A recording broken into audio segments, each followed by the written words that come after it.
wherever you are.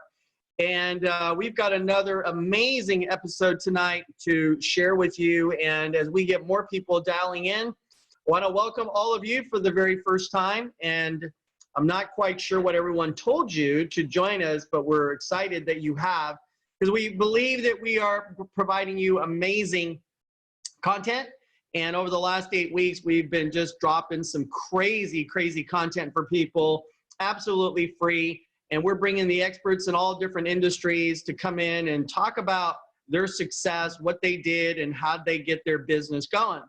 So for those of you that are joining us tonight, I just wanted to start off and give you a quick overview. I'm going to bring up my PowerPoint presentation here. So you'll probably be able to see my screen over to the side, or my picture to the side. And then, of course, wanted to give you a little overview on things that I think could help you today.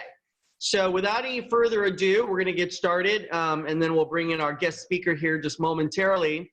But those of you that are here starting for the very first time, for me, it all really started in 1996.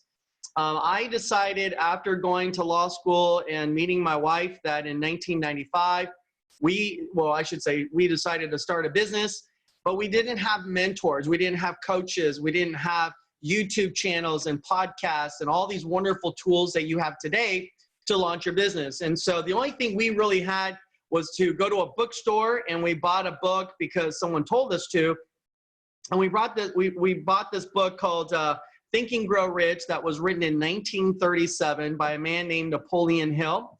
And then after we read this book, it absolutely changed our life. And so if you're here and you're joining us for the very first time, I want to really encourage you to read this book called Think and Grow Rich. It is an absolute timeless classic. And, you know, this is where it all began.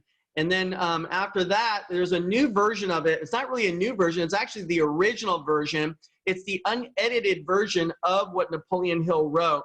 So we actually took his manuscript and we actually put it into a book. When I say we, not me, but the Napoleon Hill Foundation did. And then what ended up happening is I went to the Napoleon Hill Foundation and asked them if they would give me the rights to make a movie based on the original book. So this particular movie is now on a theatrical screen or was shown on a theatrical screen throughout different AMCs around the country. And it's now available on DVD, and obviously you can get it from me as well. But what an honor it was to make this awesome movie with my team. And right now, a lot of people, a couple of weeks ago, we actually streamed this on our channel for free, and everybody had we call it Friday night movie night. But if you wanted to watch it, because everyone has, not everyone, but a lot of you have been calling into our office and emailing us asking if we could do another movie night. And, you know, we just couldn't accommodate everyone. So we now have it available for you to download for just $5, which is pretty amazing, because we're selling the DVDs for $24.95. And we have just a handful of the original DVDs still available. Now, if you want an actual movie in your possession for only how much is it now? $25, shipping and handling and all that kind of stuff. If you email Anna at tgrmastermind.com, we will send one of these movies out to you right away. But if you just want to stream it and bring your family and stuff like that, pop some popcorn. It's a great family movie. Really encourage you to watch it. I think it's going to be amazing. And I don't know how many times I've seen it now, but every time I see it, you know, I just go, oh, wow, I forgot about that story. And I remember that scene and this and that. So great movie. I want to encourage you to do it. So again, as we had this, you know, we watched this movie unfold. We started to do more research, and obviously there's a book called Think and Grow Rich, a Black choice, and there's the Latino choice version of it. And Sharon Lechter also wrote this, and those of you that may or may not know Sharon, what an amazing lady. She wrote a book called Rich Dad, Poor Dad with Robert Kiyosaki. And now she's got the whole Think and Grow Rich thing going on. And so it's interesting that you've got the Black choice, Latino, and women's choice, but there was no Asian choice. So I went back to the foundation and I asked them if they would give me the honors to write a modern day version of it, an Asian choice. And so they did. And so this is the newest of all these series of books, and it's now available on Amazon as well. So when we did it on Amazon, we saw the different, you know, covers, and this is what it started as, and then we changed it to this, and this is the final cover, and it's called How Rich Asians Think. And like I said, it is available right now on audio as well on Amazon, and you got the Kindle version and the hard book as well, so you can go in there and check it all out. Well, all this really prompted me to go and start a tour. We decided to put on a world tour. Last year, we made a decision to hit 12 different countries and 33 different states here in the United States. We didn't hit all of them. That was like a 3-year plan to do all this. And of course, this year, with what's going on around the world, it kind of disrupted, you know, in a negative way, our world tour. But as soon as things get better, we're going to resume back up these tour stops and all that kind of stuff. But for me, it's been an incredible journey because I had an opportunity to share the stage with some amazing people like Condoleezza Rice, the former Secretary of State, you know, Barbara Corcoran, who's now become a great friend, and she's in the movie, the Think and Grow Rich movie. We had her in there, and she just brings some amazing value to them, to the film. Martin Sheen, who is an amazing individual who now sits on the board of the Manny Pacquiao Foundation, and I've done some work with the Manny Pacquiao Foundation as well. And then we had people like Rob Dyrdek, who's also featured in the movie. And because of the tour, you know, I've had people like Stedman Graham. Now, this is a picture that was shot in my house, and Stedman came out from Chicago and dropped by my house. And, you know, for those of you that don't know Stedman, I mean, what an amazing guy. I mean, the guy is like 6'8", I think, or 6'7". I mean, just a very tall individual. And people are always confused because they meet me and realize I'm like 5'8", and they're kind of confused when they see that picture that I'm standing beside him, and I'm actually taller than Stedman. And if you don't know who Stedman is, that is Oprah Winfrey's significant other, spiritual partner, whatever you want to call it. But the reason why I'm actually taller than Stedman in this particular picture is because I'm actually standing on a chair. That's the reason. So, I mean, you can see the height. I mean, just how tall Stedman really is. But because of this opportunity, you know, Steve Aoki, another person that was in my book, How Rich Asians Think, you know, met Mario Lopez, and now we're co-authoring a book together, and some great things are about to happen there. And I was on his show, his podcast show called Listen to Mario, which I really encourage all of you guys to tune into. And I had a wonderful interview with Mario as well. We co-hosted some events around the country. And then last year, for both my wife and I, Arlene, it was just an amazing opportunity for us to get knighted, literally knighted by the royal order of Constantine the Great and St. Helen. And so this was one of those moments in your life that you just won't ever forget. It was like yesterday for me. And the responsibilities, it's not just having a title, but it's also having the responsibilities that go with it. My wife, along with me, was knighted, and she is now a lady, or a dame, if you would. So some amazing things have happened for us. And I'm not telling you all this because you just tuned in and for the first time and you're going, wow, this guy's like just talking about himself. And that's really not my intention. I actually feel uncomfortable talking about myself in so many ways. But the reason I'm sharing this all with you is that people always ask, you know, how did this all happen for you guys? I mean, you know, both my wife, just 2 young kids trying to grow up and, you know, make a living and have some money and have a family and just, you know, things that most people wanted. And I want to tell you how this all happened. Number one is I began to pray, right? And I'm not here to preach to you guys today, but I prayed. I mean, I prayed and I prayed to God. But I always, you know, one of the things I want to share with you is, have you ever wondered that maybe when you pray to God, right, and you're asking for something, that maybe God is sending you something that you're asking for in a different package? Has it ever dawned on you that maybe he is sending you what you want in a package that you never ever thought?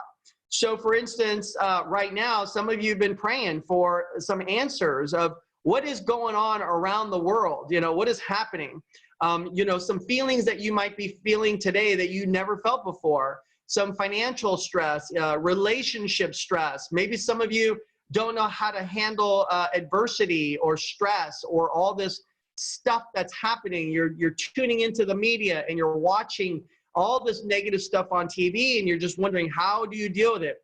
Is this the end of the world type of thing? Is this the apocalypse? And you're you're a human being, so you're maybe thinking the worst, and so you're asking God and you're praying about some answers. And maybe this webinar here today can be the answer, maybe the solution, you know. And so I always wonder that maybe God is sending you a different type of message.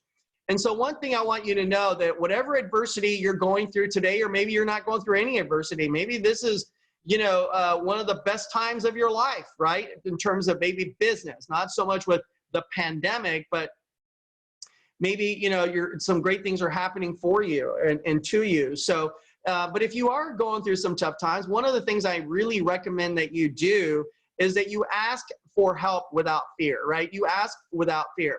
You know, when it comes to asking without fear, it's amazing how many millions and even billions of people, 7 billion people on this planet, and not one person actually called up the Napoleon Hill Foundation and got the rights to make the actual movie, right? Or call, you know, how many Asians are there? And from what I understand, you know, there's about 3 billion Asians on this planet, and not one single Asian person actually called up the Napoleon Hill Foundation and asked for the rights to write the Asian version of it. Now, again, all those books, you don't have to be Black, Latino, Asian, or a woman to read those, but I do want you to read them because they're awesome. I've read all of them, and I'm not Black or Mexican or Latino or a woman, right? But I read them all because I wanted to learn and see the perspective of where they're at and what they're thinking. And so one thing I would tell you to do is just ask without fear, right? And then the next thing I want you to know is that timing, when people say, how did it happen to us? Timing is it. And so maybe right now, maybe the best time for you to start something new, right? For me, when I got started, we got into the financial service industry as our career or business. And we just stumbled into this industry at the right place at the right time. And why I say that is because right now, as we're examining this little chart here, this timeline, 76 million people were born between 1946 and 1964. You know, we refer to these people as the baby boomers, okay? And there's about 330 or 335 million people in the United States. Now, as we're sitting here and looking at the 80 million baby boomers, it's very interesting. Now, I want you to really pay close attention to what I'm going to share with you here in terms of understanding timing being everything, okay? So check this out, 80 or 76 million, 80 million babies were born, and suddenly the baby industry begins to just skyrocket, right? Companies like Gerber, Mattel Corporation, right? And all the baby stuff, Hasbro and Johnson & Johnson, all these, you know, toys and baby food started to do well. And then shortly after that, the fast food industry came in, and then McDonald's emerged, right? And then after that, the fast food industry, you know, started happening. And then another industry came upon us, and that became the auto industry, where, you know, the baby boomers were finally now in a position to buy cars. So Lee Iacocca built a car, targeted the baby boom industry, and next thing you know, the baby boom markets, you know, the auto industry started taking off. Then came technology, then came the real estate industry, and now here we are, where we finally are in the year 2020. And if you take the year 2020 and the first baby boomer being 1946, and just kind of do the math, the first baby boomer just hit 74 years of age. So we're finally upon us where the financial, the retirement industry is it. Like, this is it. And we're starting to see many people come into this industry, which we've kept a secret for the last 25 years. So if you look at people like Jay-Z and Beyonce, Will Smith, Mark Wahlberg, right? All these different top A-list celebrities are also coming into the financial industry. They're buying insurance companies, and that's got to tell you something, right? I mean, I would tell you there's a lot of different reasons to come into this industry. One is timing, but if you're sitting there at home right now and wondering, man, what should I be doing? Maybe this job thing isn't the best option for me long-term, or maybe you want to make some extra money, or maybe you want to retire your spouse or your parents, or send your kids to a better college or university, or become debt-free. I don't really know what motivates you to make more money, but I don't think it's just money that many of you guys want. Many of you guys just want money. But remember, it's not money that you want, it's what that money can provide for you, right? It's that lifestyle or peace of mind or whatever it might be to have that extra money. So I want to spend a couple of minutes and talk to you about some opportunities here. And understand that, you know, one of the reasons why we succeeded in our business is because we had many systems inside our company, right? And so if you look at most companies that succeed and most companies that don't do very well, every company that does well has to have a system. So we have systems, we created systems, and the word system, S-Y-S-T-E-M, is really an acronym, right? And that acronym is this right here. It says, save yourself some time, energy, and money. That's what system stands for. So, you know, when I tell people to start a business, you know, find somebody who's actually made some money in that field or industry and duplicate what they've already done, okay? And so you got to have systems in place. And so we also have a system very similar to McDonald's franchises. They have systems, and that's why their businesses do well. We have an educational system on teaching people about finances and money, and, you know, and really how money works. And then we've got a licensing format system, and we've got a personal development system, and we've got a leadership format system. And so we have all the systems in place to run a business, and that's how we've been able to expand across the country. We're now operating in 42 different states. We have an operation up in Canada now. We've got over 200 locations, and we're still continuing to grow. So one of the things that I want everybody to understand is when starting a business, you know, consider starting a business where there's a need versus a luxury, okay? So for instance, if you look at times like right now during an outbreak, pandemic, world crisis, not a national crisis, but a world crisis, you know, people are not going to a movie theater, okay? People are not going to the beach. Well, they're trying to get to the beach, but they're not going to amusement parks, right? Or wherever there's a public place, because all those things are nice. Those are luxury things, okay? Let's start focusing on things from a business that would be a necessity, things that would, you know, cure or some sort of a solution to people's problems. And I think today, one of the biggest necessities is financial literacy and providing financial education to the American people, right? And to the American children. If I go back right here, this was a study done in 2012.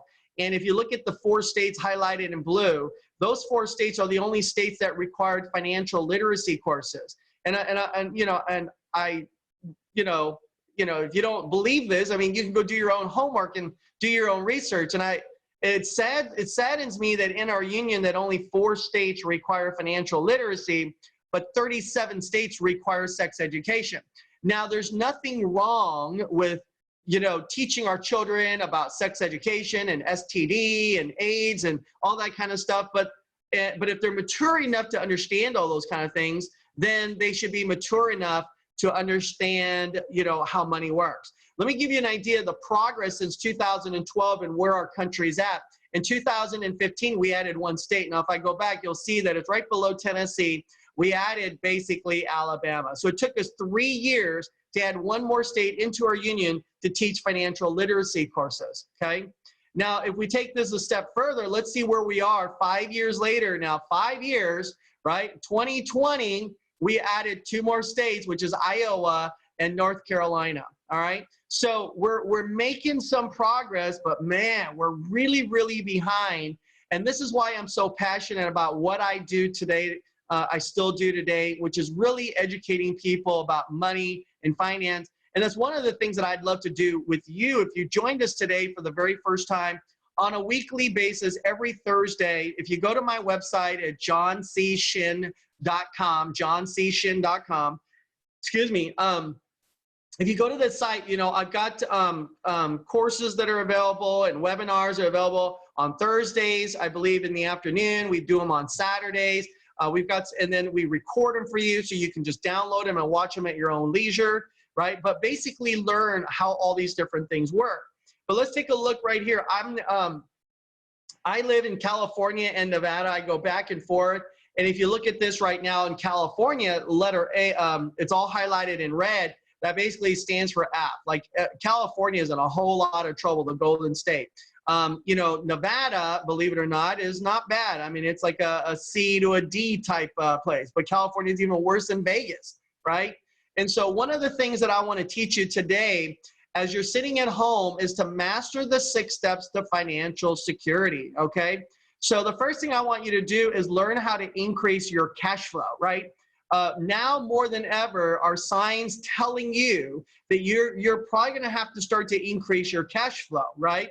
Number 2 is to start managing your debt and understanding how to pay off the bad debt.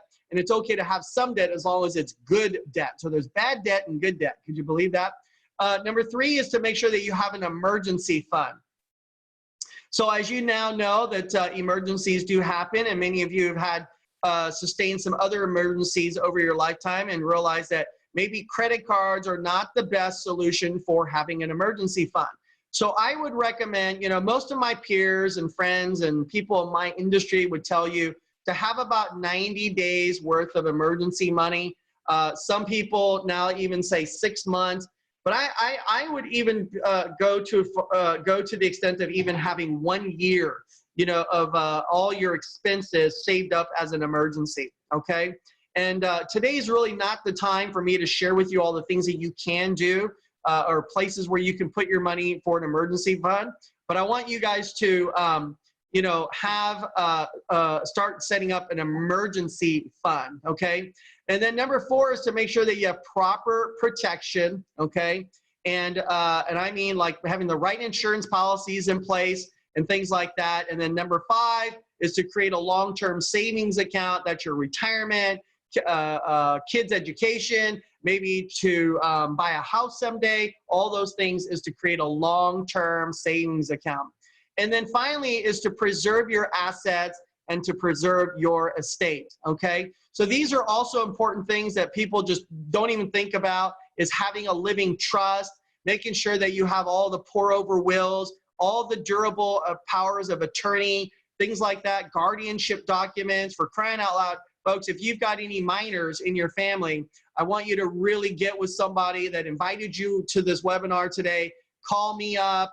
Maybe you know somebody. But make sure that you've got the right documents in place, so that you've got them in place to make sure that if something ever happened to you and your spouse or your domestic partner, that you have someone that your children would be able to go to, and that they would then take guardianship of your children, okay? So again, I'm not really here to spend, you know, and get into each one of these in great detail, but if you do join me on Thursdays and Saturdays, I do get into a lot of these things in much more detail that you would be able to listen and hear from me on a, you know, twice a week, absolutely free. There's no charge.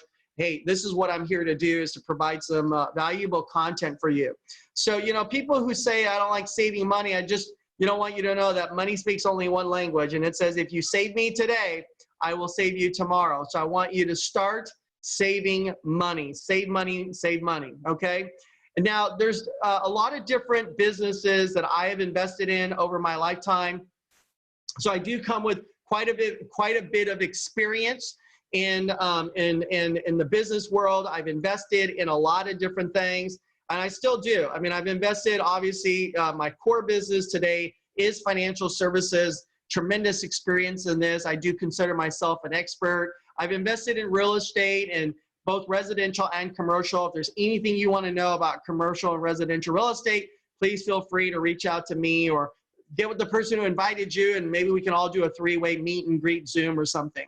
I've gone into the farming industry and having pistachios and almonds and avocados and raising my own, you know, stuff. And then, of course, I've got merchant processing and credit card processing. I've gone into the software industry, e-commerce business. I've done gadgets. I've created apps.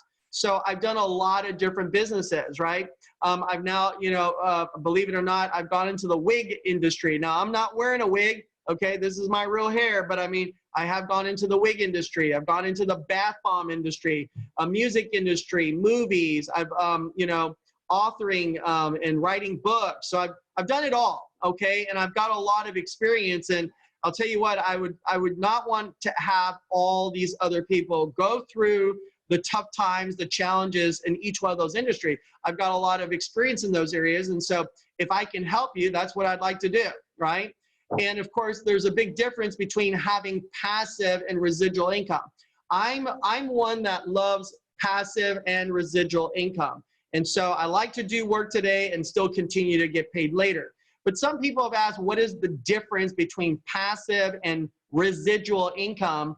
And I wanted to go over that with you real quickly, right? So passive income is income that you make without doing any work, right? So often comes from investments that you've made, such as, let's say you have some stocks, rental properties, annuities, high yield savings accounts. So you invest the money and then you're not really doing any work, but it's just making money for you. Does that make sense? So that's passive income.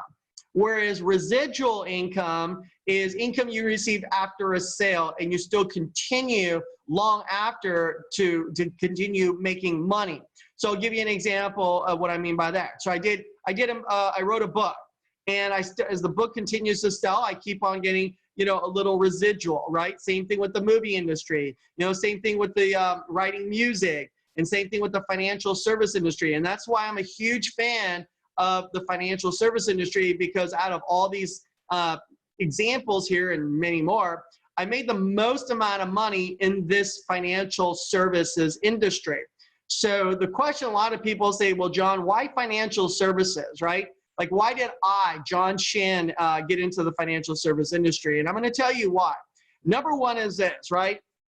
Residual income. I love residual income, right? Number two is assets under management and having an opportunity to have a broker-agent relationship. Knowing that I can actually take my business and sell it for 5 times the multiples. And I'm not going to get into multiples today, but pretty high multiples there to be able to sell a business at 5 times. Getting educated about money and finance and teaching other people how money works and helping families and having fun. So for me, this is why I got into the financial services industry, okay? And so one of the things I want to encourage you to do is if you come out of this quarantine, with a new skill, right? If you don't come out of this quarantine with a new skill or a new knowledge or a new side hustle or business, folks, I want you to know it wasn't that you lacked time, but you lacked discipline, right? You want to have discipline in anything that you do. And most people lack a tremendous amount of discipline and always are looking for the easy way out. So they're looking for, let's say, the quick buck, right? The get rich kind of scheme. And I want you guys to know that anything where people say you're going to make millions of dollars overnight, or it's like a get rich, you're going to make, make $100,000 in no time. I would tell you to be careful, right? It may not be what it's all cracked out to be, okay? But if you put the effort in there and you pay the time and you put in the time, then it's probably a legitimate business, okay? So every time I've had someone come to me and say, John, you can make millions and millions of dollars. And I'm like, okay, how fast would I make it? And it says, within 6 months or a year, everything in my body, all the little things start going up, all the red flags telling me you better watch out, right? And so I know that, it demands discipline for you guys to be successful. And I've had a lot of people on my webinar on a weekly basis that have a lot of discipline, and they are where they are today. And so one person, I don't know, is Kevin on with us already? Well, here we go. Well, our guest speaker now just joined us, and I wanted to bring him on board with you. And what can I say? I mean, this guy living today the American dream, one of the hardest working guys. And of course, everybody sees other people's success and say, they got lucky, or, they were at the right place at the right time. But I'll tell you what, this person here is one of the hardest working guys I know. And, and talking about team, and maybe we'll ask him some questions about how important it is to have a team. But the team that he belongs to is an incredible, incredible group that was on a TV show called Sing Off. I don't know if you guys ever saw that. And they took that opportunity, won this show, won, you know, a few $100,000 on this show. And this was their opportunity. And they did everything they did. You know, how many years later now, they've got multiple Grammys, multiple albums out today. You know, a few billion people have seen all their YouTube videos, and they are literally an international sensation.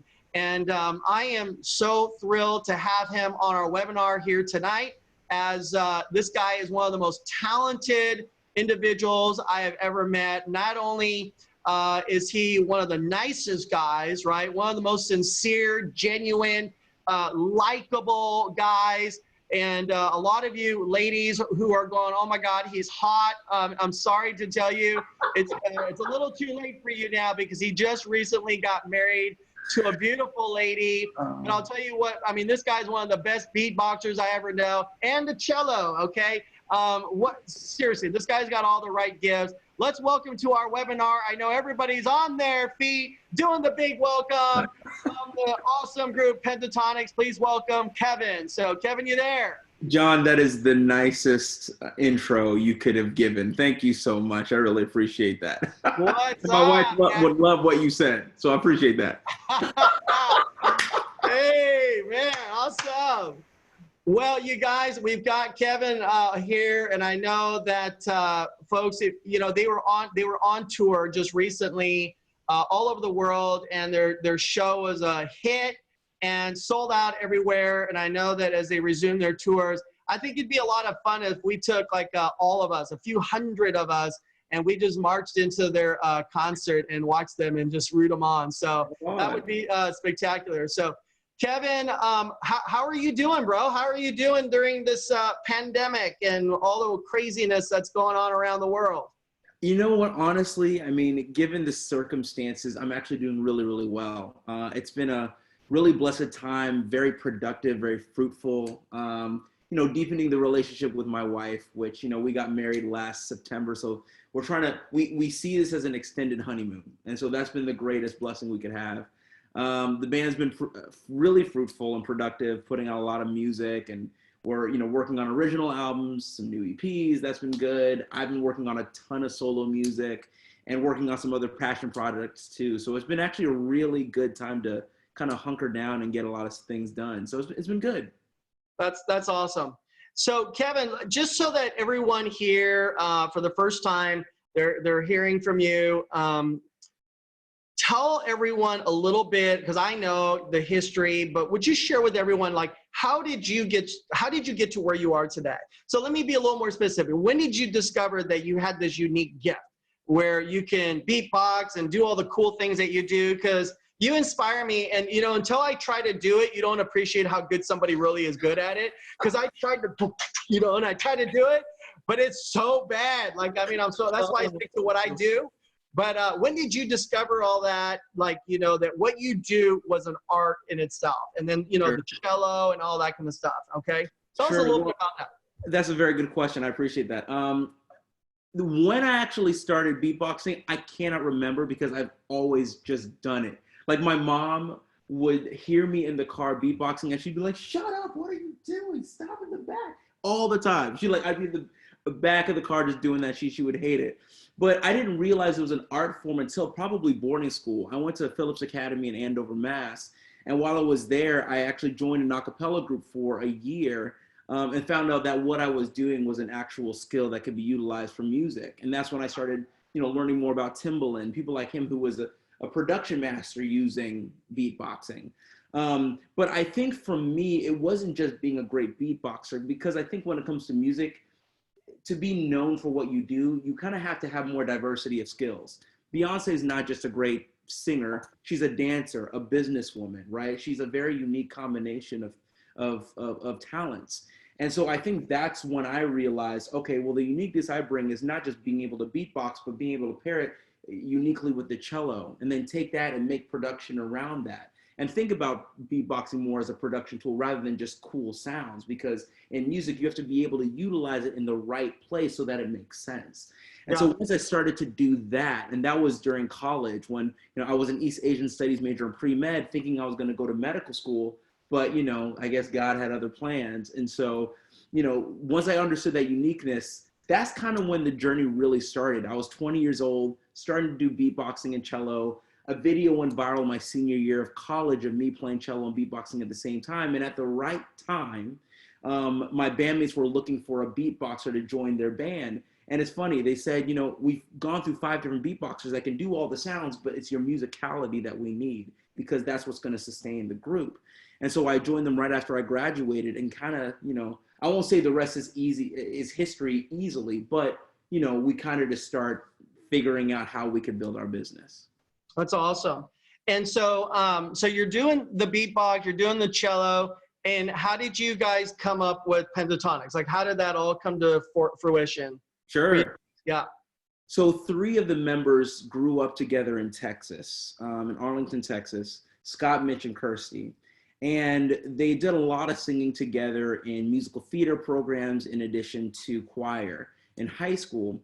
And then one of the members went to USC for college. And during his freshman year, he found out about, right, exactly. So that was you the man, right. So Scott Hoing, he went to USC for college. Excuse me. And while he was there, he found out about acapella because he was in an acapella group, and he found out about the TV show, The Sing-Off, that was happening. And he thought it was a really great opportunity. So he asked his 2 best friends to join him for the TV show. But one of the producers said that to round out the sound, you need a bass and a beatboxer. So they found the bass through a mutual friend. And once again, for me, it was kind of, right time, right place, providential, whatever you want to call it. I had a video that had gone viral at the right time. And I really try to stress the point that, a lot of people say, oh, you just had a lucky break. You just had a lucky break.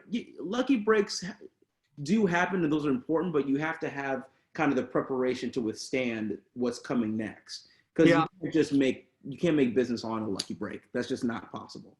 Right, so I think I just kind of took that situation, and then they asked me to be part of the band. And then we met the day before the audition for the TV show, The Sing-Off, which is an a cappella TV show that was on NBC. And if you win, you get $200,000 in addition to a record contract with Sony. And so we, had to figure out a name. So we, Pentatonix is a 5-note scale widely known in music. So we took that, and it's usually spelled with a CS on the end. We just took that out and used the X because it was cooler. And, we kind of developed our sound on the Sing-Off. That's kind of where we started to figure each other out, because we knew we had to have a definable and marketable sound for what we were trying to do, for the Sing-Off, but also afterwards, because we wanted to make a cappella mainstream, which sounded crazy at the time, but it was our goal. But that's how Pentatonix started. That's how we, won the Sing-Off. And, I think the rest, like I said, kind of became history, if you will. That's incredible. Most people, they go their whole life and don't get even 1 Grammy. And I think you guys now have like 3 or 4 Grammys now, right? 3 Grammys, yes. Yeah, I mean, man, Kevin, congratulations to you and the whole crew, the whole team. That's amazing. And, it's crazy. Like, my kids are huge fans of yours too. We're during Christmas time, we have our little Google box in our kitchen, and or was it Siri, or what is that called?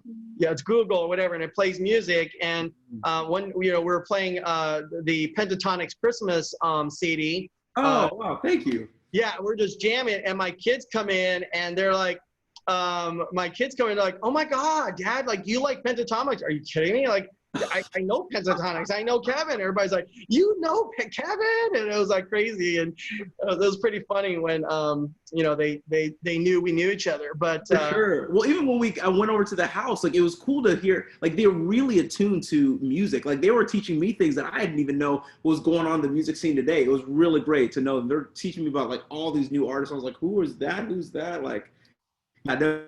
It was good. That's awesome. So now, what's going on with the tour? Now, I know that came to a stop, and you guys are going on a tour soon, resume backing up, or what's going to happen with what's happening in the world, and how you guys are going to deal with tours and public, all that kind of stuff, people coming together in public places? Sure. Well, I think for everybody, it's uncertain. If you look at the touring industry, a lot of tours have stopped for this year. The Weeknd, Lady Gaga, Justin Bieber, everything's going until 2021. So we're hopefully going to be able to congregate there, hoping that there is a vaccine by then that allows for big congregations to come. But I mean, I think we've all tried to quickly pivot as quickly as we could. Just putting out a lot more music. So we've been working through Zoom to still do arrangements online. We all have our own recording setups at home, so we're recording music that way. Thankfully, we had finished an original album before this pandemic started. So right now we're kind of just in the mixing stages of that as well. So, thankfully we're doing pretty good. We're still making a lot of music and, just focusing on the opportunities that are coming up. Awesome. So let me ask you, when you guys formed your group, I want to go back to, you guys win, you're on the Sing Off, you're landing a contract with Sony Records.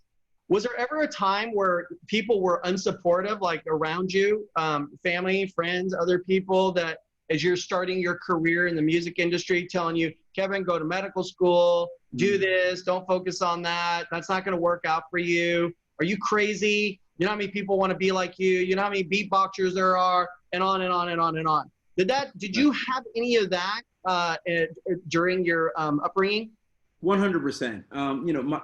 My dad is from Nigeria and my mom is from Grenada. And I think, when you come to the United States as an immigrant, your goal is to provide an amazing life for your children and hope that, they would work hard to have a stable career that allows them to make money, of course, but it still has some stability, because sometimes that's not necessarily what they get in their respective context. And so, my dad was a psychiatrist. He'd always hoped I'd go into medicine. And so, and I loved it, and that's what I wanted to do. But once I realized that music was something I at least needed to pursue for a little bit of time, he was not having it. I'll tell you right now, he was definitely not having it. I mean, he was supportive of the gift, but that's just something you do on the side. It's fun, but so when I actually did start becoming Pentatonix, I remember there was one day where, we finished the TV show, we moved to Los Angeles, and I'm in this apartment with my bandmates. It's $600, a month for rent. He comes and sees where I'm living, and he wrote me this text that just said, Kevin, I worked my whole life to send you to Andover, to Yale, and you're blowing all of that for this music thing. How are you going to do this? But I told him, Dad, I know what you're saying, but the music entrepreneurship that we have, I think, is something that's very unique, and the pieces are right and ripe today with the internet, with YouTube, which is especially important for us because it's an audio visual distribution platform, and you need to be able to see what we're doing and not just hear it. And I said, there's something about this that I think we could do something very, very special. Of course, I didn't think it was going to be all of this that we've done, but I did think we were going to do something special. But then, speaking of the Grammys, come our second Grammy, this is such a funny story. So my bandmates were on stage performing with Stevie Wonder, and we give, with Stevie Wonder, Ed Sheeran his first Grammy for Song of the Year. And so I go back down, I sit next to my dad, and he's so proud of me, congratulations. But then he goes, when are you going back to medical school? And I was like, Dad, you have got to be kidding. Are you serious? But he was joking. He's like, no, man, I'm proud of you. I get it. I'm so proud of you and everything you've done. But it's the funniest story. I'm like, Dad, you must be, I can't believe you. Wow. That's crazy. So, so now your parents are supportive, I'm assuming now, right? Super proud of all the things you guys have done.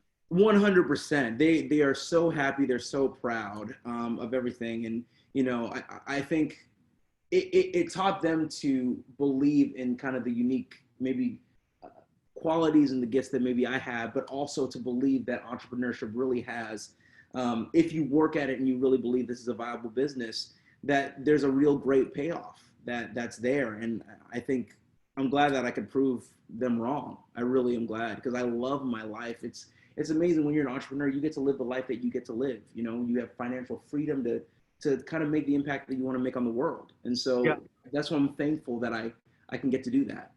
Yeah. There's a lot of people that are tuning in here today for the first time. They're probably sitting at their home watching this webinar, and they are now just maybe on the verge of becoming an entrepreneur.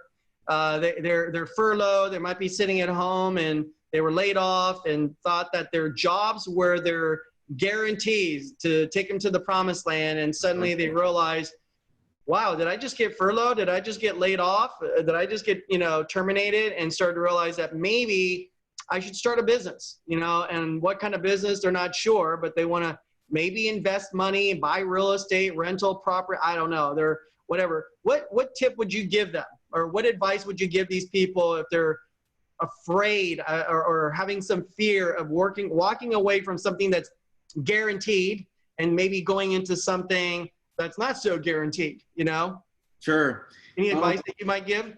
This is what I would say. I would say approach everything with realistic optimism. That, this time can be utilized for something really, really wonderful. The amazing thing about online is that you can really start amazing businesses, but you have to be realistic about the situation that you're in. Good to Great. They talk about this all the time. Good to Great is a book by Jim Collins. I'm sure a lot of you all know that. And he talks about you have to look at the brutal facts of the situation, but be dogmatic about that optimism and be dogmatic about where you're trying to go. And so I think if you always have that, you're able to make strides compared to other people, because a lot of people look at the facts of the situation and that just scares them, rather than say, well, where is my unique mark? How am I going to be able to make my unique mark given the realistic situation that I have? What are the unique qualities that I have, and what's the authenticity that I can bring to the situation? Because a lot of times I think you see a lot of people trying to make business, but they're not being authentic about it. And I think because of the internet, people can sniff out when something's not authentic. So just be completely authentic, be optimistic, but understand the facts that you're going to be facing, and then, head towards the storm. Mm-hmm. Yeah. And, what are your thoughts about associations? People associating with the right people and the right kinds of people, right?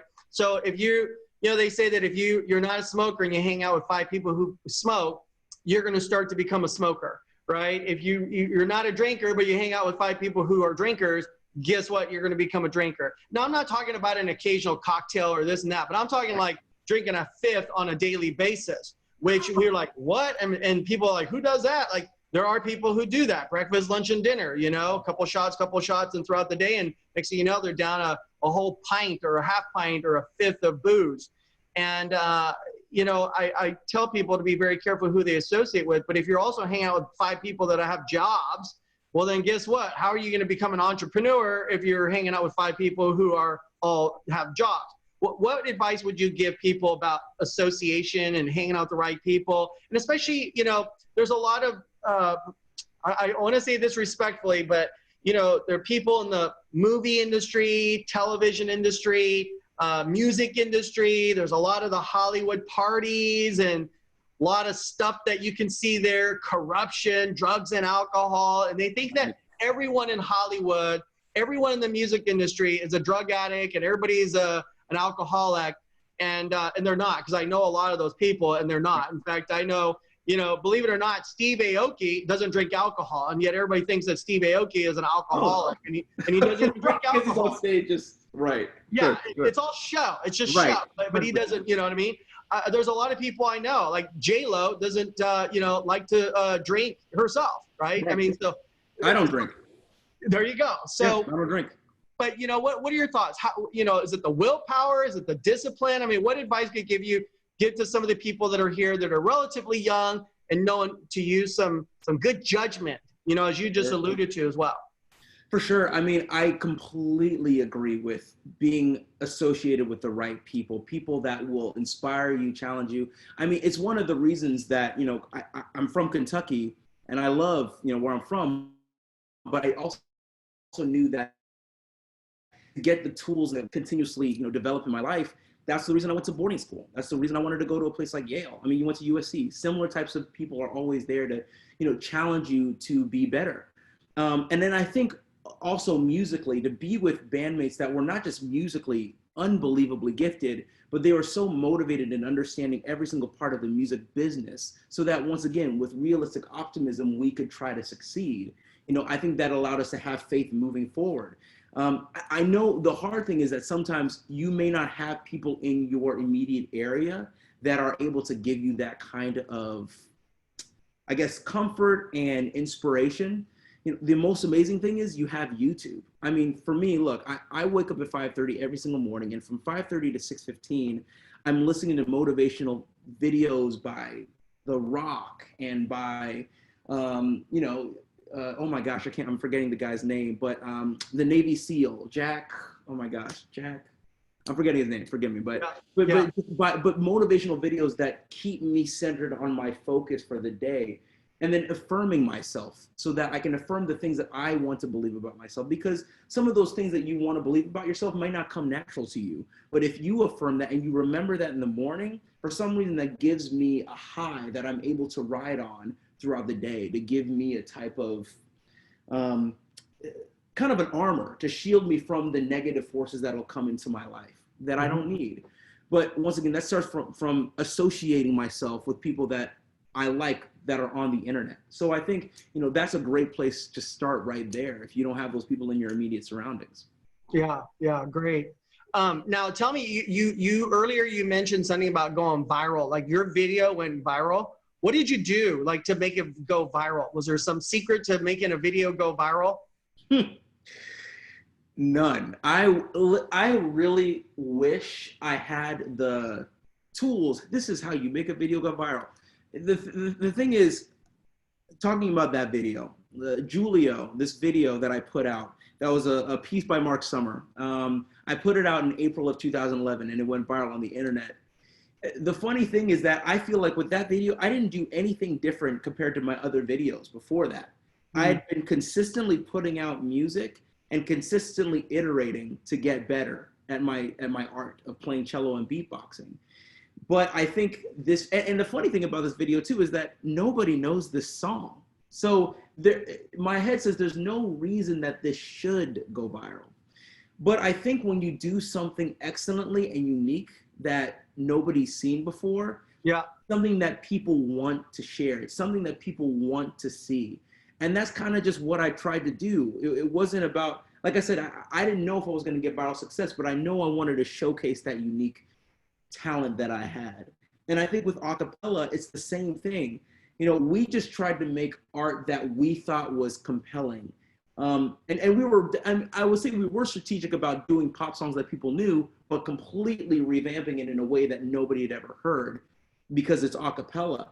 And so I think it's just about always honing in on those unique qualities that you have. I think a lot of times I just see so many people in the music industry that are so unbelievably cookie cutter. They do the same thing because they think, oh, well, this is the blueprint and path to success. It's a blueprint, but you're supposed to put your mark on that blueprint.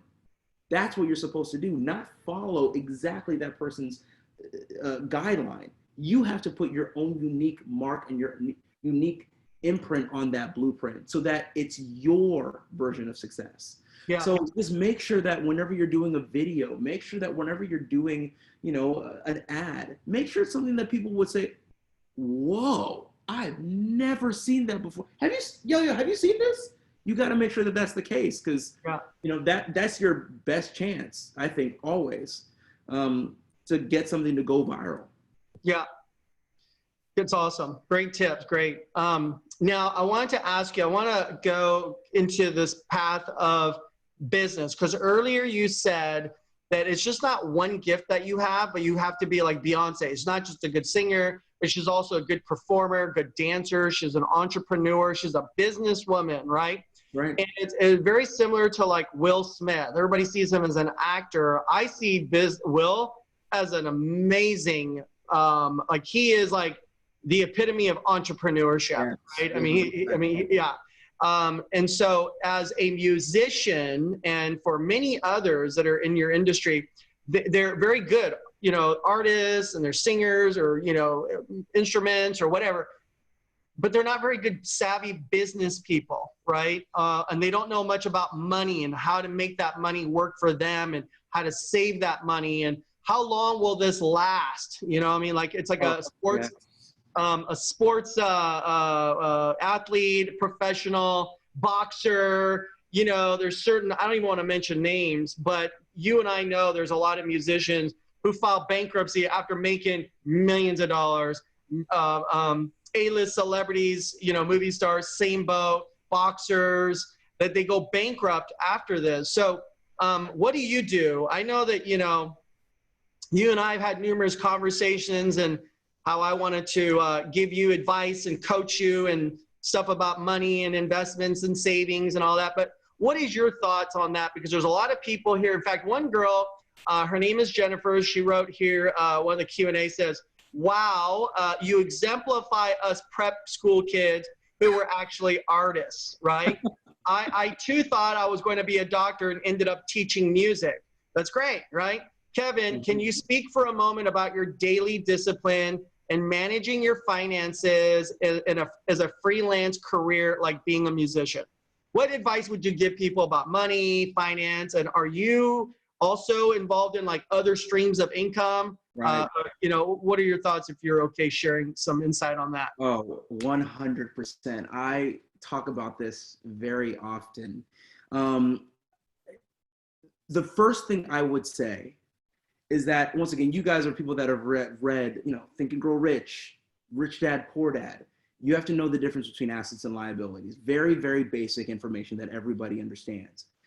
The thing that you have to realize about Hollywood and about the music industry is that what is being propagated is the idea that if you are rich, you spend, spend, spend. The thing that is so unfortunate is that a lot of young people watching the media think that's what you're supposed to do. But what they're seeing is people waste their money on liabilities, liabilities, liabilities. And they're not spending wisely on assets, even if they may be doing it on the side, but that's not what the news is showcasing. So you have to be extremely wise about what you're seeing on the media and what you actually take in, because I think that confuses a lot of people about what wealth management is.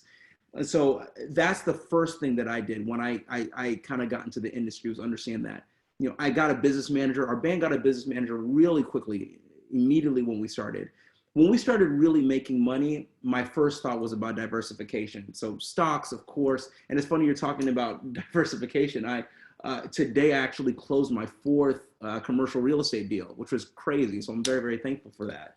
So I'm hugely, like, I always tell people it's not about the glitz and the glam. You know, do you want to live like a king for a small period of time, or do you want to live like a prince for a long period of time? It's something that I think about and work on, I would say, practically daily. You know, whether I'm on calls with my realtors, whether I'm speaking to my wealth managers, whether I'm reading Wall Street and talking to my wealth managers, hey, should we maybe make this stock deal? This is a great time right now with everything that's happening. We should buy a lot more stocks. Like, it's something that you kind of have to think about on a constant basis. It's passive, but not really. You know what I mean? Yeah, totally. It's great. So I got another question here from a guy named Raymond Rojas, who's asking, what do you think made Pentatonix so successful in bringing the a cappella genre into pop culture when other groups have tried and have not made the same impact as you? So what was it so special about Pentatonix, you think, that just, you know, you guys are like the epitome, you know, you guys are like the, you know, they call it the king of pop or the king of soul and the king of rock. Like, you guys are like the king of a cappella right now, right? So what do you think it was that made Pentatonix so successful? I really appreciate it. I think that's a very good question, because it's something that we've all talked about. And first of all, I want to say thank you to the groups that had come before that laid, I mean, that did amazing work. We're talking about Manhattan Transfer. We're talking about Rockapella. These groups that, I mean, are just super incredible and super musical. And they laid such a groundwork for us to do what we do. You know, they inspired us to be where we are today. So I want to say, first and foremost, thank you to those. I would say the internet is such an amazing tool where I think that resource was just not available before in the way that it was available to us at the time that we utilized it. And especially, like I said, YouTube is an amazing distribution platform for what you have to see a cappella and also hear it. And I think that combination makes magic. I feel like before there weren't a lot of platforms and mediums for people to see that, right? So I think that's probably one of the first things. Mm-hmm. I think two, there was already a zeitgeist kind of happening that sometimes you just can't time, that was going on with Glee happening. Glee was such a big TV show, so it kind of got a social consciousness around group singing, in addition to these TV shows like The Sing Off, The Voice, American Idol, X Factor. So TV shows that were promoting talent was already in the kind of in the mainstream's consciousness. So I think that really helped us as well. I think the unique combination of us five is very special. You know, we're five very different people. You know, there are of mixed races, mixed gender, like sexuality, and I think that diversity is really beautiful because I think it shows that we can work together no matter how different we are. And I think that pulls people from different cultures and backgrounds to see what we do and know that we make one harmonious sound. I think that's been super important. And I think the way we do a cappella, you know, I can say this, I did a cappella really for 1 year in high school, and I really didn't listen to much a cappella after that, and neither had they, you know, in my bandmates. They did some, but truly not a lot. So I think the cool thing is that we didn't come to a cappella having any preconceived notions about what a cappella should be. We just wanted to make dope music, and we didn't want people to think about the fact that we're making it with our voice. We wanted people to say, what is that? It sounds amazing. Oh, it's a cappella? Like, we wanted them to have that. And so that's how we always thought about our videos. When we did stuff, we wanted people to say, whoa, this is amazing. I can't believe this is a cappella. It just sounds like a track. You know, or every single video, we wanted to make sure there were moments that would leave you saying, I can't believe that just happened. And so I think that's how this kind of viral sensation started to happen. And I think, you know, we had great managers as well who really understood the pop industry and helped us figure out how to utilize our resources to kind of pivot in that way. And I'd also say, you know, the fact that we really did Christmas in a super special way, I think that really helped us pivot to become a mainstream group that people could know that we could have double platinum albums and whatnot, what have you. So I would say a lot of those things. It's so many factors. You can't pinpoint one thing. Mm-hmm. So I'm curious, do you have a cello by you somewhere? I do, actually. Is there a way you can demo a little something, little beatbox, cello? I don't know if I can. I have to like push. Give me a second. I don't know if I can. It's gonna be. We'll see. Let me see if I can do this without it looking weird into the. Oh, look at that! He just has it right there.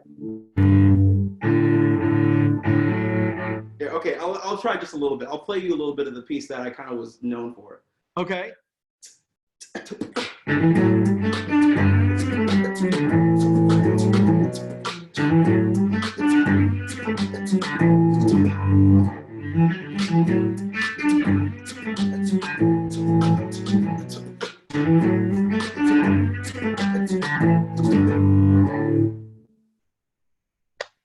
Yeah, that's what I'm talking about.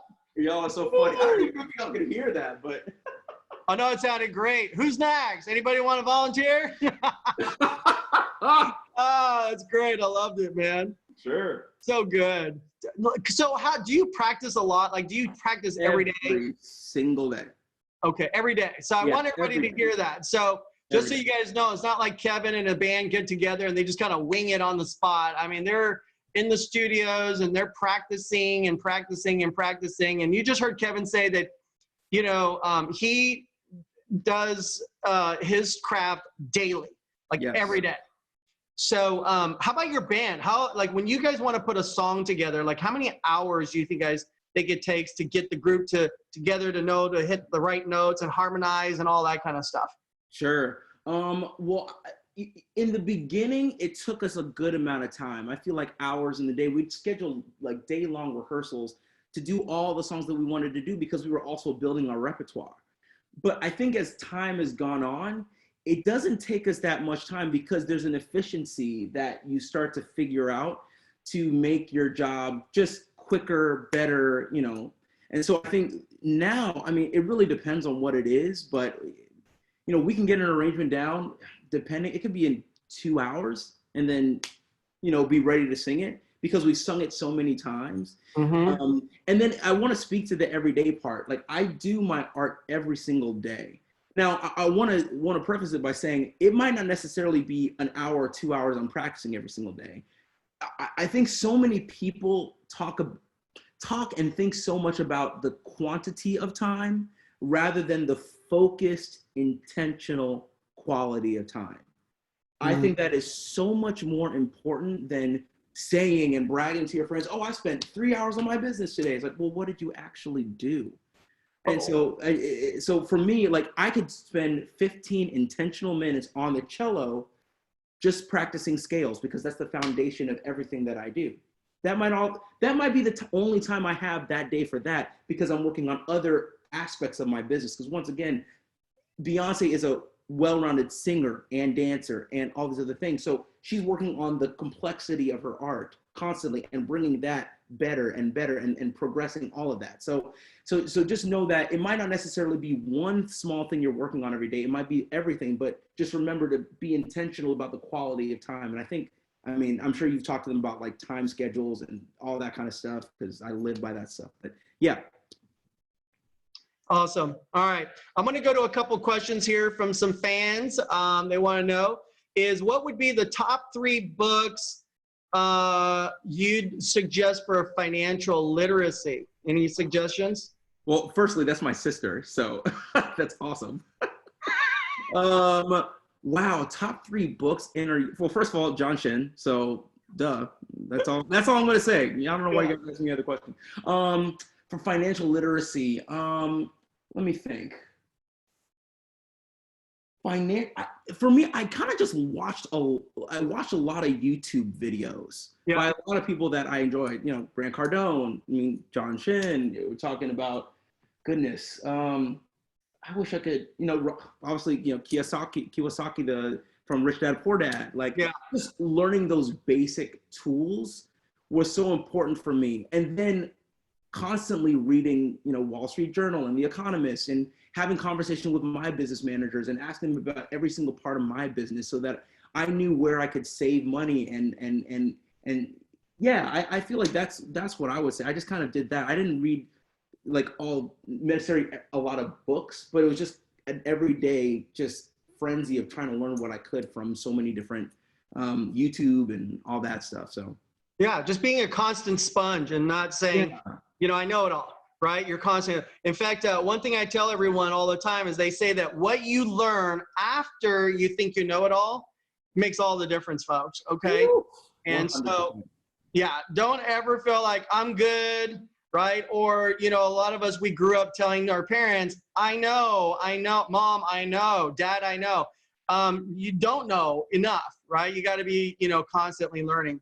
And that takes me to this next question from a guy named Sal Torres, who says, after winning so many awards and accolades, how do you still stay so fired up and moving forward? So in other words, you're not at the end zone yet, Kevin, because you still got so much to give. So what would you say to Sal about that? Like what keeps you moving forward daily? Sure. I mean, I think as you move on through life, you discover more passions, you discover things that really touch your heart and that you want to continuously pursue those things. And so, you know, with our band, there are still frontiers that we feel like we haven't completely cracked. And we'd like to crack that. You know, we want to put out another original album. We haven't done that in a while, especially because we've learned so much about who we are individually, which helps the collective.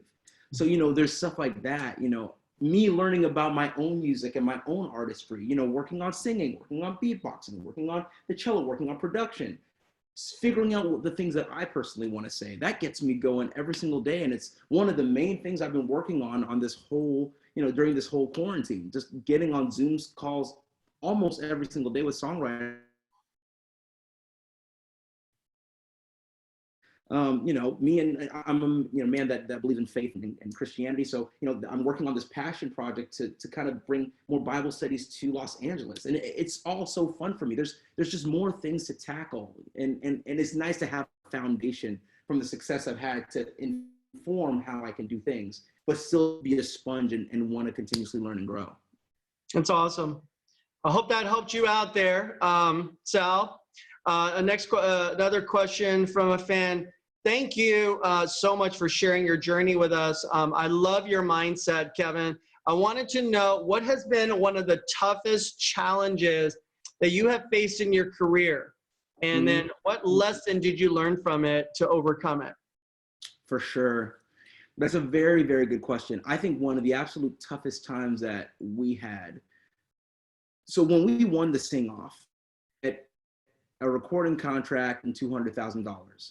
What a lot of people don't know is that 30 days after we won the TV show, we actually got dropped.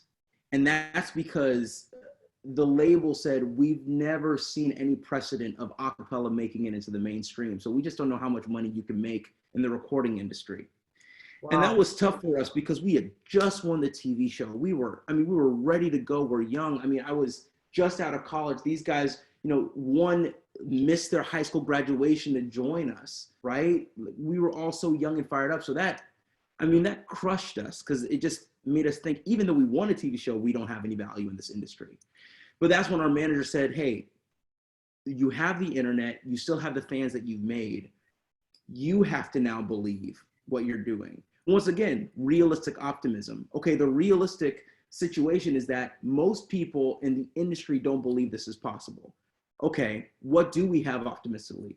We have our fans, we have social media, we can speak to them directly, so we don't necessarily need a third party to speak for us.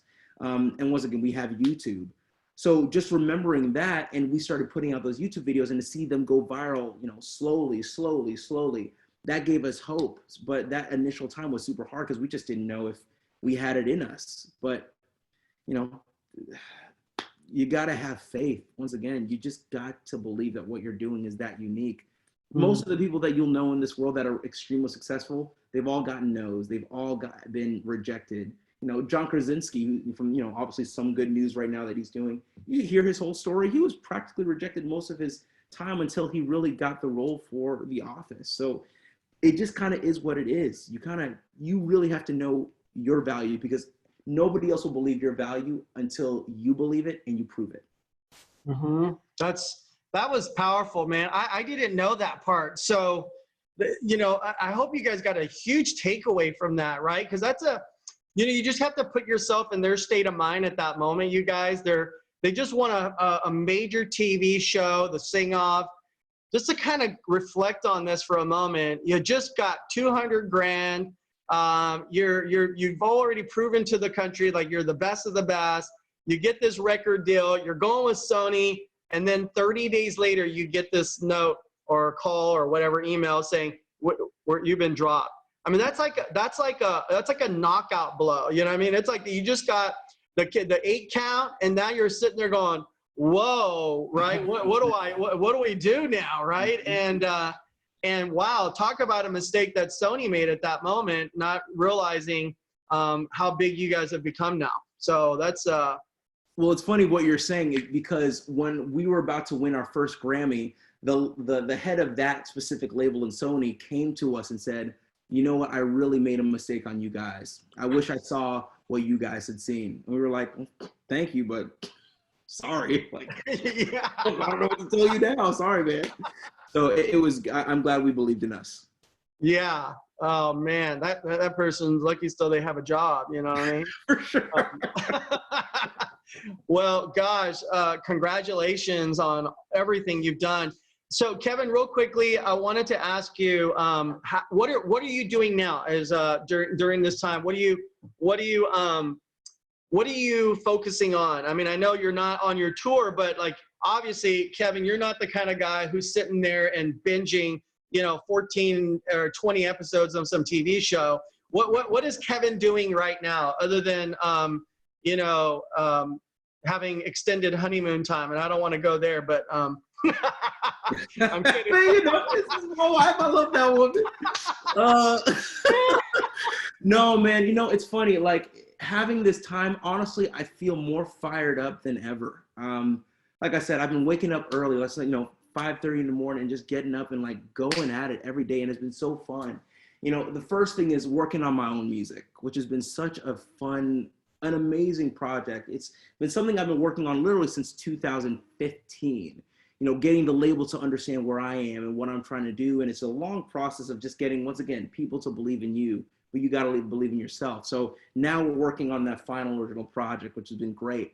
I have an EP that just came out 2 weeks ago with a music video for True Colors by Cyndi Lauper, which I'm really excited about. If you guys go to www.kevinolusola.com, you can hear the EP. It's an EP of songs that I've remixed that you guys would probably know, but you might not have heard it in the way that I've done it. So if you go check that out, I think you'll really, really enjoy that. John, is there a way to kind of text links or to people? Or? Yeah, let's see if we can bring it up real fast. We'll just go to your site. Can you bring it up real fast? So as we're bringing that up now, how about some albums that Pentatonix is working on or finished? Is there something that these people, everyone can go to Apple and buy one of your CDs or albums? Yeah. That is there one that particular that we can all support what you guys are doing? Because I'm telling you, like there's certain, like, you know, during this time, I certainly don't want to be watching movies like Pandemic or Virus. I mean, why would you guys want to add more drama into your life than what's really happening in the real world? But you know, I like listening to Frank Sinatra music, Michael Bublé, and you know, and of course, you know, Pentatonix. And every time I hear you guys, and of course, it's so funny because we were just playing the Pentatonix Christmas music in our kitchen this afternoon, and we're just like, it just made me feel so good. You know what I mean? Like I felt like really warm and just kind of like I was in the holidays already and not even realizing there was a pandemic outside my door. But is there a CD or an album that we can help support the group right now? Oh man, well, you know, I will say this. I mean, if you go to ptxofficial.com, you can find all of our music there. But we just finished some videos for a new project that should be coming out pretty soon. I can't tell you the date yet because my band would have my head. But right. We have finished a new project that we're going to be putting out. Hopefully in the next few weeks. Okay. So just be on the lookout. Excellent. Here, we're going to bring this up on the screen. Can you guys all see that? I'm assuming that you can. So this is Pentatonix's official site. So you can see the stuff there. And if you are, you know, again, you guys, next time they go on tour, we should all go together and maybe a couple of you, we can, maybe Kevin will hook it up and get you backstage or something like that, you know? But the rest of you guys, go here and then let's hit Kevin's site real fast. So this is Kevin's site, and you guys can see his website.com, his name.com.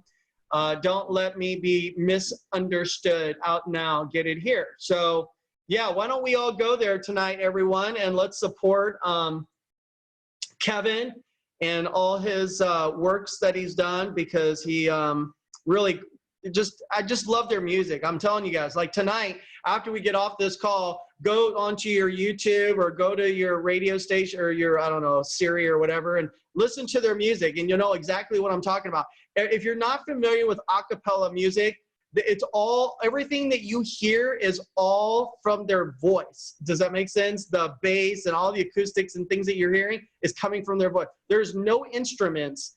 And that's what just is so fascinating, that the human body can produce that kind of music, and there's nothing electronic. This is not like the music that you hear today, where it's all electronic stuff, and you know, it's beautiful, beautifully well orchestrated. And I hope you guys go and start to embrace a cappella into your repertoire. You guys will be shocked if you're not an a cappella person yet. So go there, and then let's see. Is there any final questions that we can maybe just ask? I want to just do a couple. I'm having a good time, so I'm happy to answer more questions. Okay, cool. Let's see. Any key areas that you learned from your mentors that made a significant impact that you can share with us tonight? Any key areas that you learned from your mentors? I mean, it's a little vague. I mean, because it's a very broad question, but like, what was something that somebody told you that just had a significant impact on you, you know, and that you think would say, it was like one of those aha moments for you, you know? Sure. Well, so this is more speaking from a musician's standpoint of things. So maybe there's a way that it's applicable to you guys, but I'm still going to share it. So one of my earliest mentors was Quincy Jones. He heard the same video that I put out that went viral. And so in 2012, when I had just moved to LA, he had, I guess, I don't know if it's a DM, but he messaged me over Twitter and asked me to go over to his house to hang out with him. So I went over and I spent time with him, and I just saw so much of what he had done. It's incredible when you're standing in front of history, truly. And he asked me to go perform for him in the Montreux Jazz Festival in Montreux, Switzerland, to open for Chick Corea and Bobby McFerrin in concert. So I went over to open that concert, and I was so nervous. And I you know, I'd get stage fright before, but he was the one that said, Kevin, it's just communication. Just communicate the thing that you got to tell the people. And that had such a profound effect on me. This is not about my nerves. This is not about anything else except for speaking the thing that is just true to me. And I think the more and more I've gotten comfortable with who I am, the things that I know about myself, the less I have stage fright, because I know I'm there to communicate a specific art. I'm there to communicate a specific idea. And when I keep that in mind, it's just talking to the people, albeit through the medium of music, but it's just talking to people. So that really helps me now. I don't really get stage fright as often because of that thing. I'm just communicating the thing that I got to tell people. Awesome. Thank you. That's a big bombshell. Hey, I hope that you guys are all, there's a lot of parallels, you know, from the music industry and just business. Like, it's everything, you know, is business when it comes down to it. And, you know, some of you guys are like, well, I got rejected, you know, for a sale, right? I got rejected by something that happened in your life. Well, so did Kevin, right? So it's like, I don't want you guys to all think that it's just you and you're the only one getting rejected every day, right? I mean, if you sit there and you look at every A-list celebrity, every big band, every platinum record, do you know how many rejections they've gone through? You know, and Kevin's gone through the same thing, right? I mean, some of you guys are saying, well, my mom and dad didn't support me. I mean, you guys heard Kevin's story here today. You know, one of those moments where he's on stage at a Grammy, you know, and it wasn't Quincy Jones, but it was, who was it that you're handing a Grammy to? I was singing with Stevie Wonder, and we Stevie Wonder, yeah. I mean, he's up there with Steve. Right. I mean, look at the people that Kevin is associating with, folks. I mean, we're talking about Quincy Jones, right? We're talking about, you know, Stevie Wonder, and his dad's like, are you going back to medical school, right? And he may have, I mean, who knows? Maybe he was joking, maybe he wasn't, but I mean, still, it's just funny that he dropped that at that moment. You guys with me, right? I mean, so we all go through things like this. Everybody, we're all human beings, folks, and it doesn't feel good. I don't care who you are. I don't care how big you are or how small you are. We all have feelings, and being rejected is like one of the most awful feelings there is, right? So we understand, and I want you to know that whatever you're going through right now, okay, you have to be committed to your dreams. You have to be committed to your calling, your purpose, and whatever else it is that you're seeking in life, right? I don't know anybody, there's, you know, 400 or 500 people on this webinar tonight, and including myself and Kevin. I mean, how could anybody on this call say that they weren't scared of the coronavirus, right? I mean, if you weren't scared, then why don't you just go and start running around a hospital, right, with people without a mask on? Like, of course you're going to be scared, folks. It's a human nature thing. So some of you guys are like, I feel like I'm being lame because I'm scared of the coronavirus. No, you're not being lame. I mean, that's a natural human instinct, right? I mean, come on, folks. So guys, I want you to know that all of you, what I want you to do is I want you to start dreaming again.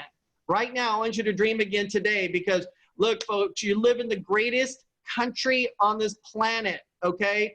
The land of the free. Now, you may not feel like you're having freedom right now, but it is the land of the free. And we, you know, as you see more and more businesses opening up, and many states are already, you know, opened up and running strong. I want you guys to understand that Dr. Martin Luther King said that most people die at the age of 25, and we just don't bury them until they're 85. It's because most people have what? Surrendered and allowed people to hijack their dreams. I want you guys to become dreamers again. Don't let anybody steal your dreams. Whatever it is that you guys want to do, we're here to support you. We're here to cheer you on. And I know Kevin wants to cheer you on, all right? I mean, Kevin wants you to win. Why do you think he's here, right? I mean, you know, Kevin could have jumped on this webinar and said, hey, you know what? I'll charge $25,000 to be on a webinar with you tonight, right? But no, Kevin says, John, if I can help your audience, I want to do that. And it would be my pleasure and my honor to be on a webinar with you. And that's why he's with you guys here tonight. So Kevin, God bless you and your family, your wife, your entire band. Any final words that you have before we let you get off this, get you off? Because I told you I'd keep you for an hour, and I want to stick you to it because we'll hold you here all night. Oh, man. I just appreciate the opportunity. It's been super fun to speak to you guys, and please do not give up on your dreams. I run this organization called Imagine LA. It's specifically for dreamers who are trying to understand purpose. And we speak every single Friday, and every single time we tell them that those dreams were put in your heart for a specific reason. They're not for naught. The gifts that you have, intrinsic or extrinsic, are not because you have those gifts for a purpose. Your job is to try to figure out how to uncover them and to bring them out into the world in only a unique way that you can. So, I mean, once again, if you guys want to join those kind of conversations, like I said, every single Friday, 8 p.m. Pacific time, it's a group called Imagine LA Community on Instagram. Find us, we can have those conversations because it's so important. Like what you're saying, John, those dreams cannot die. They are in there for a reason, so. Amen, brother, amen. All right, Kevin, we love you. We appreciate you, man. Be safe. Thank you. To all of you that have joined us tonight, be safe. We're praying for you. Yeah. And listen, we're all here to support you. So again, as I said in the very beginning of my webinar, if you need anything, just reach out. We're all here to support you and guide you, counsel you, and help you navigate down the right channel to help you seek your dream. God bless everyone. Join us next week. By the way, this coming Saturday, right? We got something on. This coming Saturday, 11 o'clock a.m. Pacific Standard Time, we are going to talk to you about some things that are teaching you some business and sales and financial concepts. And next week, we have another amazing guest speaker. We want to say good night to everyone. Go listen to Pentatonix right now, everyone. God bless, Kevin. Take care. We appreciate you. Thank you so much. Appreciate it. All right. Bye, everyone. Good night.